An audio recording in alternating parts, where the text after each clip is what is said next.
গতকালই উদ্বোধন হয়েছিল, আজ উদ্বোধনের পরেই বন্দে ভারত এক্সপ্রেসের যান্ত্রিক ত্রুটি লক্ষ্য করা গেল। কথা বলবো, টেলিফোনে রয়েছেন আমাদের প্রতিনিধি আবির ঘোষাল।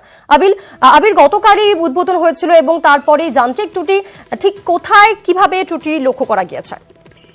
এদিন সকালবেলা বারাণসী থেকে ট্রেনটি যখন নিউ দিল্লির উদ্দেশ্যে রওনা দিয়েছিল তখন উত্তরপ্রদেশের টুন্ডলার ট্রেনটি থেমে যায় এবং সেটাতে ব্রেক বাইন্ডিং এর সমস্যা ধরা পড়ে। যারা ইঞ্জিনিয়াররা তারা ট্রেনের মধ্যেই ছিলেন, তারা যেটা জানাচ্ছেন যে হুইল স্কিড করে চলে গেছে। কেন এই সমস্যা হলো তা নিয়ে পরীক্ষা করা হয় এবং প্রায় 3 ঘন্টা পরীক্ষা করার পর 10টা 15 নাগাদ ট্রেনটিকে রওনা করে দেওয়া হয়েছে।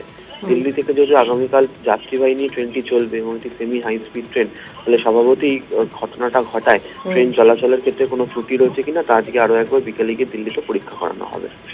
ধন্যবাদ তোমাকে আবির।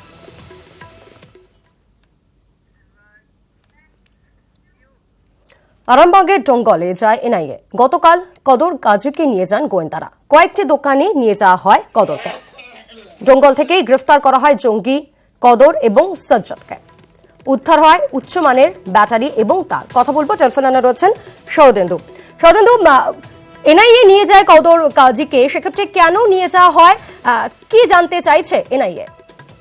দেখো, জঙ্গলের যে জঙ্গি ডেরায় সেখানে আমরা দেখেছিলাম যে বেশ কিছু সরঞ্জাম পাওয়া গিয়েছিল, ব্যাটারি, তার, ইলেকট্রনিক্স, ঘড়ি, এবং তার থেকেই যেটা সন্দেহ জাগে যে সেখানে আইইডি তৈরির পরিকল্পনা ছিল এবং তাদেরকে জিজ্ঞাসাবাদ করে এনআইএ নিশ্চিত হয় যে সেখানে তারা বিস্ফোরক তৈরির কাজ করছিল। এখন এই যে বিস্ফোরক তৈরির যে সরঞ্জাম, সেই সরঞ্জাম তারা কোথা থেকে কিনেছিল জিজ্ঞাসাবাদ করে তারা জানতে পারে যে স্থানীয় দোকান থেকেই কেনা হয়েছিল এবং প্রত্যাশিত মতোই সেই দোকান থেকেই কিনেছিল কিনা নাকি অন্য কেউ সরবরাহ করেছিল সেই ব্যাপারে নিশ্চিত হতেই তাকে নিয়ে ওই সব দোকানগুলিতে অভিযান চালানো হয় এবং দোকানদারদের সঙ্গে কথা বলে জেনে নেওয়ার চেষ্টা হয় যে সত্যি তারা এখান থেকেই কিনেছিল কিনা। সেই ব্যাপারটাই খতিয়ে দেখার জন্যই কালকে এনআইএ এই জঙ্গলে অভিযান চালিয়েছিল।